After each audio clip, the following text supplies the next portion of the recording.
Welcome to Introduction to Sociology 2, and today our topic of discussion is social movements. Come, let's explore it.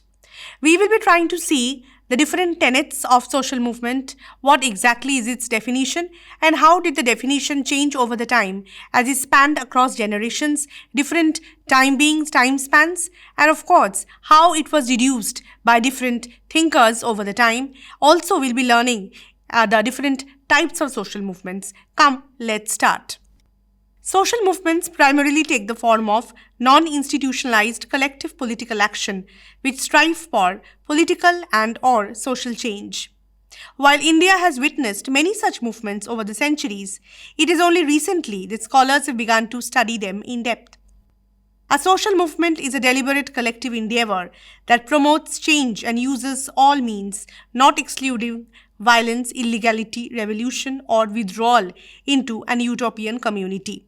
Social movements are thus clearly different from the historical movements, tendencies, or trends. So, social movements definitely talk of different kind of actions, sometimes even non-institutionalized forms of actions, which we try and undertake in order to bring about the purported political change or social change in the regime or in the society.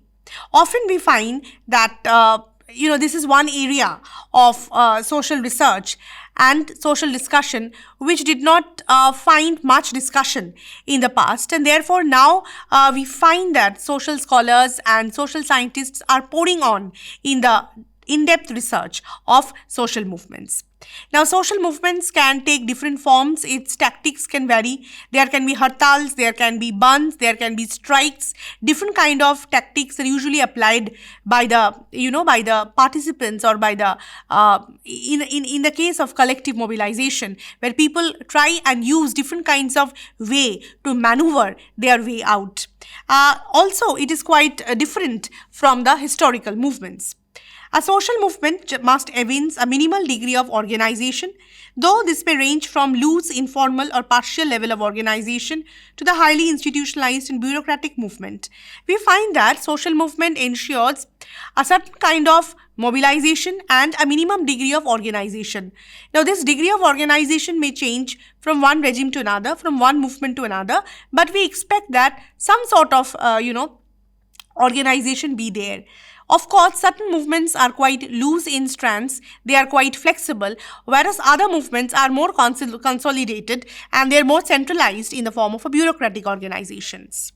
Now, what are the characteristics of the social movements, and in order to qualify as being one of the types of social movements, what are the characteristics it must display? Much of the literature of the social movements has been concerned with the natural histories, models or theories of movement and development.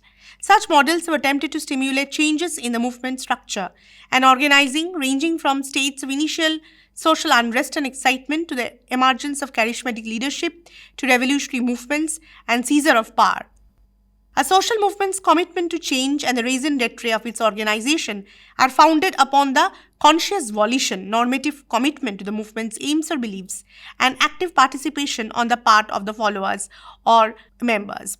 We find that in case of social movement, there must be a thorough willingness to change, to bring the most purported changes and the motivated changes, the changes that people desire for.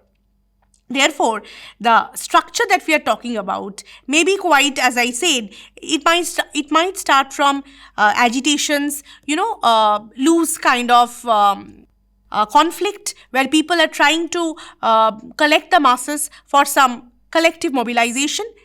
Two, it can go very further towards charismatic leadership where many followers are there surrounding one core person who is actually organizing, or who is the main the focus or the hero of the social movement. For instance, Rani Gaidulu, of the Northeast, the way she organized her movement, that can be one kind of a millenarian movement surrounding around the concept of charismatic leadership. And again, we can talk about the tribal movements like the Sidhu Kanu, the Birsa movement, for instance, where the Birsa Munda itself was the hero of the millenarian movement. So why am I saying this, learners? I'm saying this in order to explain you the level of organization of the social movement.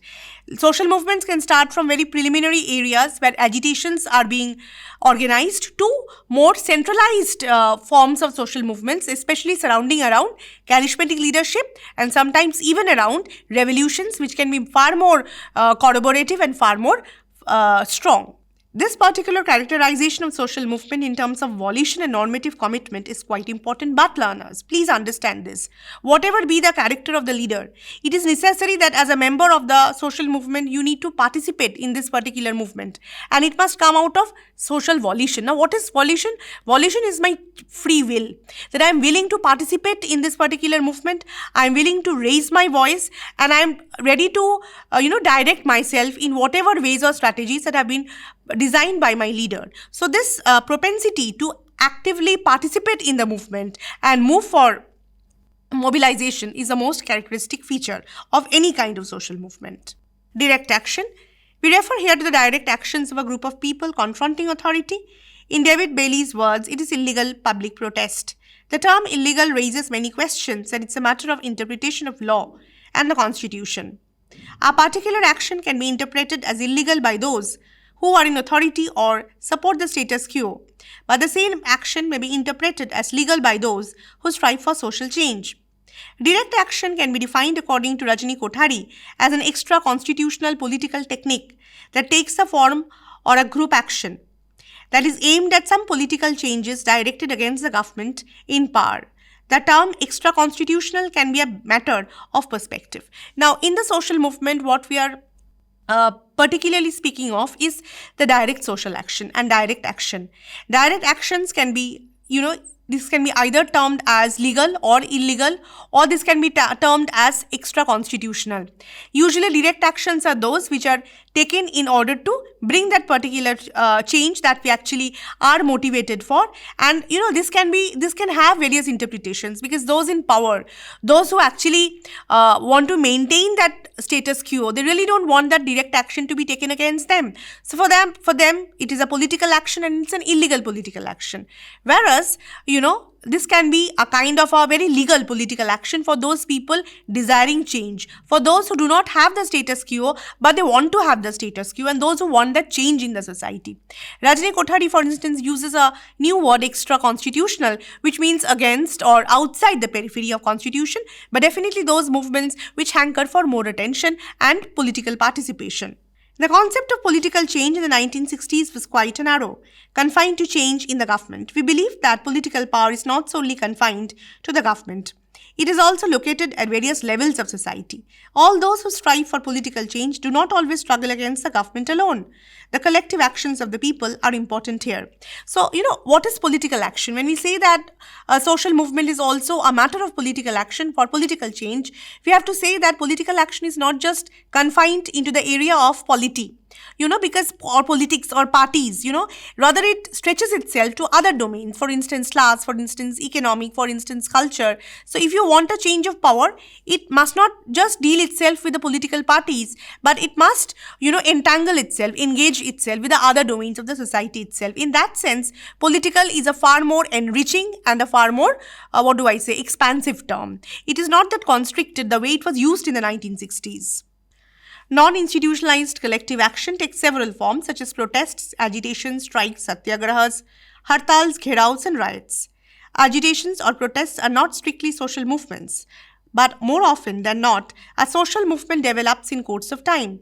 And it begins with protest or agitation on a particular issue, which may not have the organization or the ideology for change. Now, learners, this is very important. See, when we start a social movement, we start with different kind of non-institutional actions. For instance, hartals, strikes, then satyagrahas, any kind of sit-downs, any kind of protests, any kind of sit-offs, riots, agitations. Now, these are not social movements per se, but these are the preliminary tactics or stages through which people are mobilized into action. So these may not be that organizational in structure. They might be dearth of. They might lack that organizational backbone. But definitely they are the preliminary steps in calling for a more consolidated social action that calls for much, social and political participation.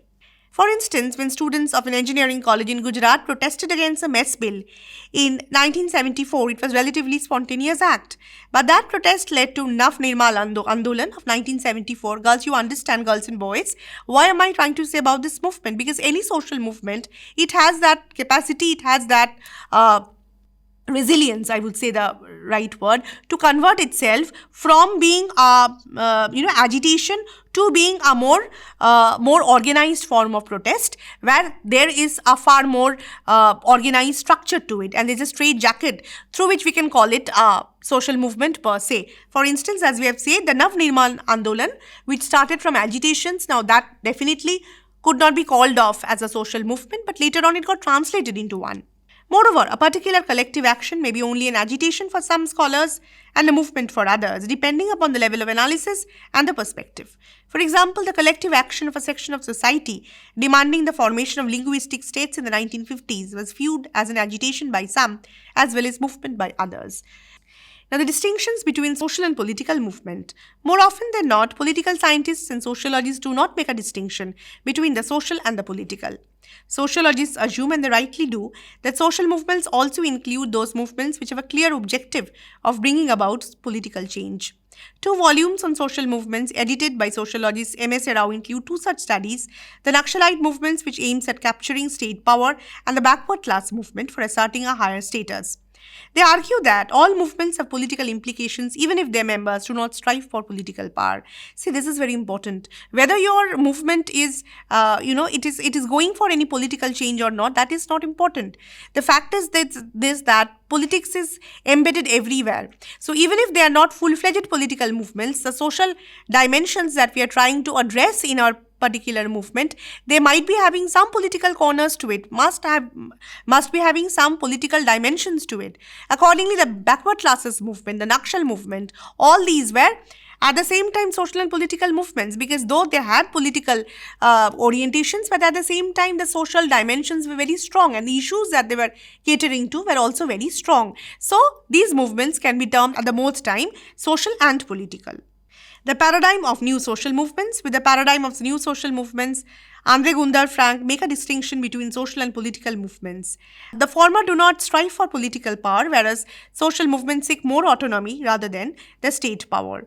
There is a difference between social and political power, and according to these authors, the objective of social movement is for social transformation. The participants get mobilized to attain social justice. But to differentiate between social power and political power in the contemporary world is to gloss over the reality. So there's an essential difference, as we said, between the social and the political movements. But at the end of the day, social movements always go for the equality among the masses.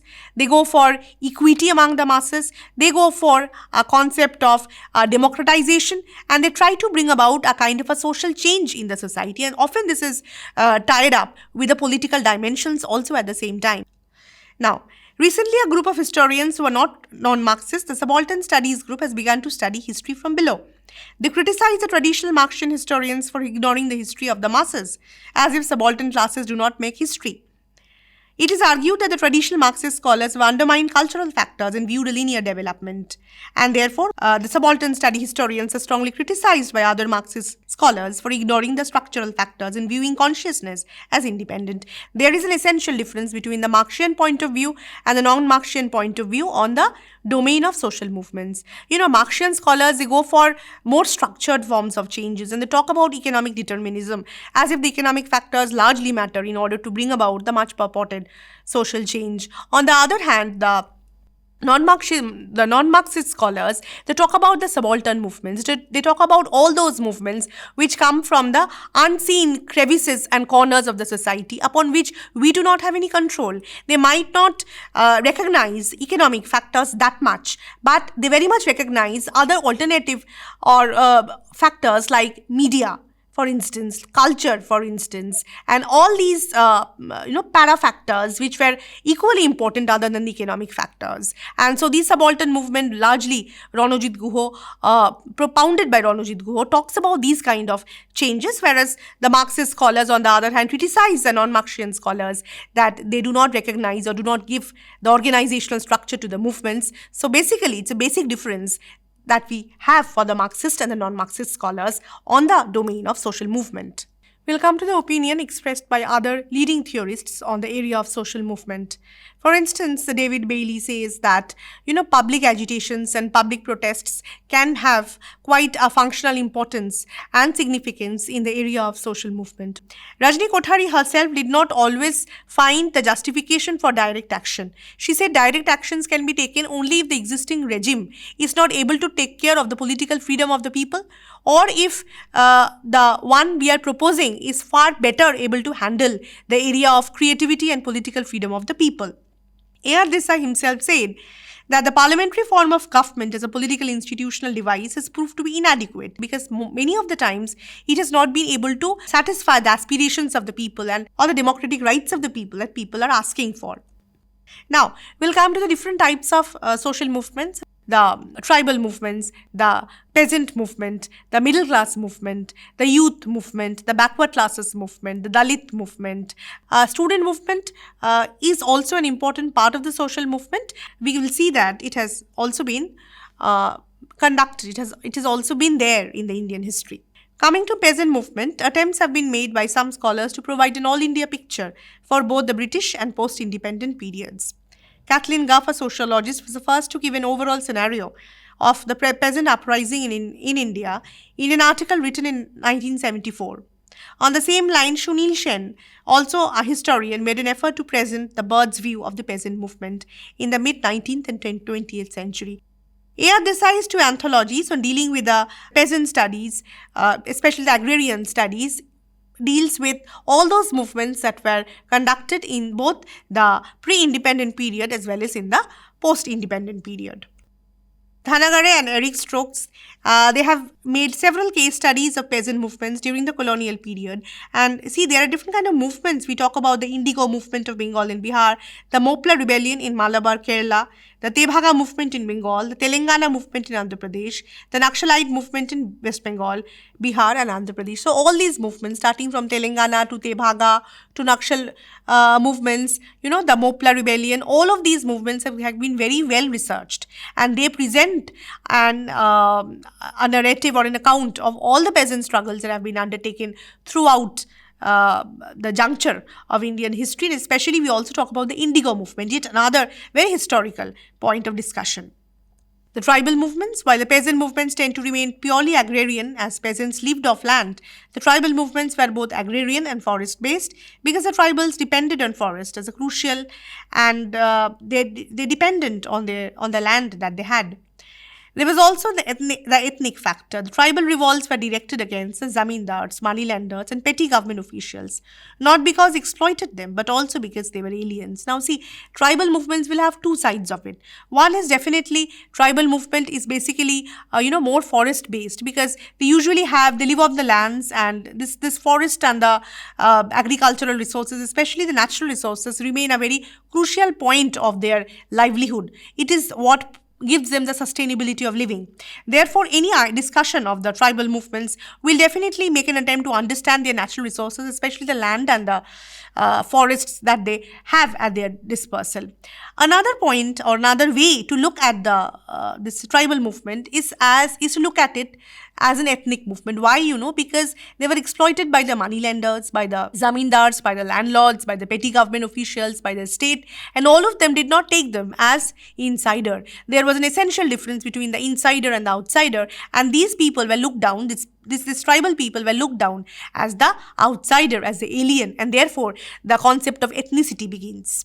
John McDougall, in two studies on the Sardar and Kherwar movements in Bihar, talks about the nature of movement and shows how it varies as a consequence of variations in the peasantization of Adivasi society. Now, this is a very important word, peasantization of the Adivasi society. The Adivasis were getting, clubbed or, absorbed inside the peasant classes, or more settled form of agricultural living, because tribals, as we know, they did not have any fixed occupation for themselves. They kind of hunted and gathered and kind of lived on whatever was available from the forests and the lands, whereas peasants had a more stable form of living. Surojit Chandra Sinha, yet another anthropologist, you must remember, classified the movements into ethnic rebellions, reform movements, political autonomy movements within the Indian Union, secessionist movements, and agrarian unrest. So all these movements actually were the part and parcel of the tribal movements.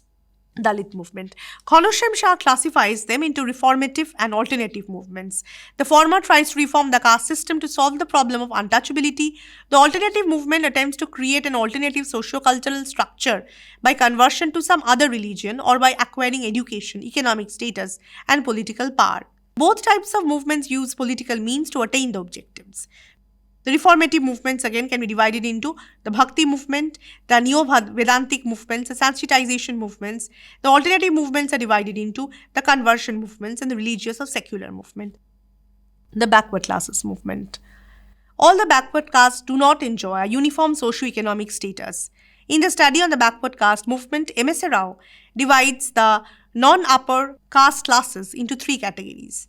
The uppermost category of the backward castes consists mostly of the landowners.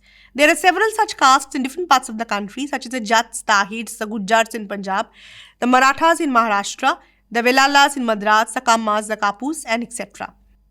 Ranking below them are the tenant cultivators, artisans, and other service castes. These include the Ahirs, the Kahars, the Kolis, and the Vaddars. They were considered caste Hindus above the pollution line, and they have not enjoyed political power in the recent past. Most of them are small or marginal farmers, tenants, or agricultural laborers. Some of them were artisans. They were under the economic and political control of the landowning castes. The latter often extorted the forced labor from the former as domestic servants and palanquin bearers and expected several customary payments from them on various festivals. At the bottom are the untouchable castes, who are designated scheduled castes under the Constitution of India. And the socio-economic conditions of most of the scheduled castes and other backward castes are qualitatively different, though some of the non-upper caste movements known as anti-Brahmin movements included the untouchable. So we are talking about the hierarchy within the caste structure, and as M.S. Rao had rightly said that on the upper echelon we have the more landowning caste, for instance the Jats, the Gujjars, and then we have the artisan caste or the laborer class, who were small-time agricultural laborers or certain merchants or traders, and the pollution line was better because at least they can accept food from others, they can distribute food to others. So this pollution purity line in case of tenant cultivators was quite fair.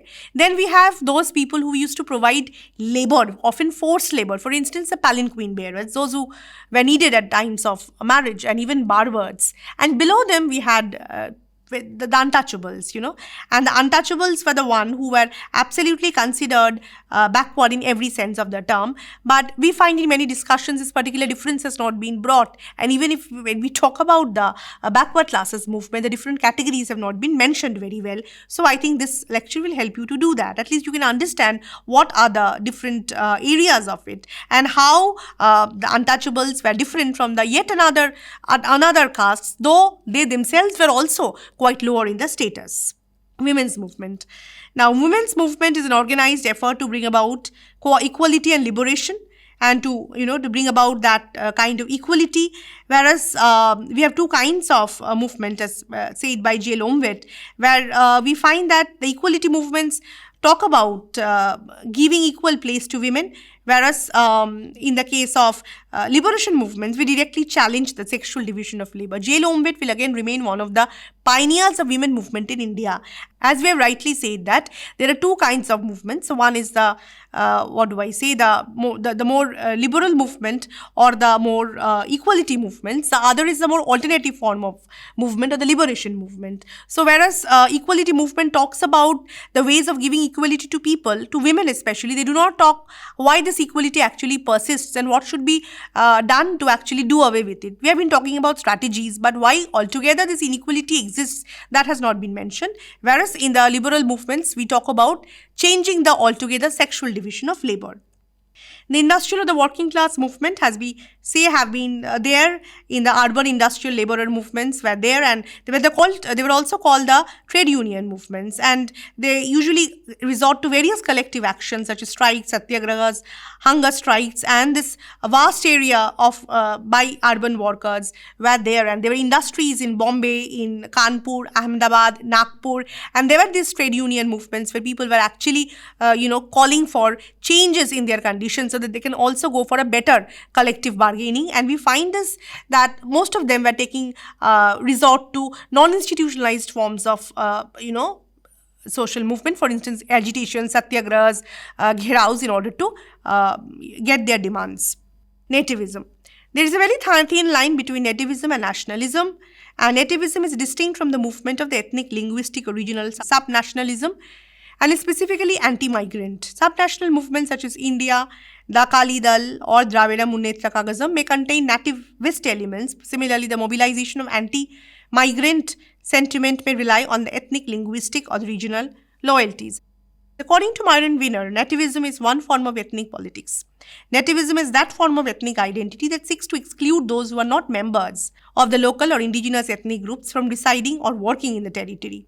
To the extent then, the DMK, the Akali Dal, the Andhra Mahasabha, and the Samyukta Maharashtra Samiti were not anti-migrant, they should not be classified as nativist. Nativist movements are not of recent origin. There were very few such movements before independence. So these movements definitely have that linguistic, that regional era, or that flavor within themselves. But also at the same time, these nativist movements are against migration. They won't allow people from other regions to come and settle down and, enjoy their resources. So in that sense, then the DMK, the Akali Dal, they were not this nativist movements. They cannot be clubbed as a nativist movements because they did not make any such demand like that. And nativist movements always spoke of this kind of an exclusion of the people who are not local, and therefore nativist movement is not absolutely new, because we know that such movements were there from the very beginning. The new social movements, for instance, the green movements, environmental movements, the peace movements, they were not really political movements, but they had some social issues that they were trying to back, and they were the new local movements since they were espousing interests, or they were having interests which cut across the class. So we conclude that collective actions which follow the path of acquiescence or acceptance without reluctance for social mobility and change in status are excluded. Action which is legally permitted and widely accepted as binding in society or part of society at a given point of time is institutionalized action. Such actions include petitions, advocacy, and lobbying. Therefore, I conclude that any kind of social action can be termed as a part of social movement where there is a urge and a volition for social change and development, and where there is an urge to participate actively into that movement to bring about the purported mobilization. Thank you.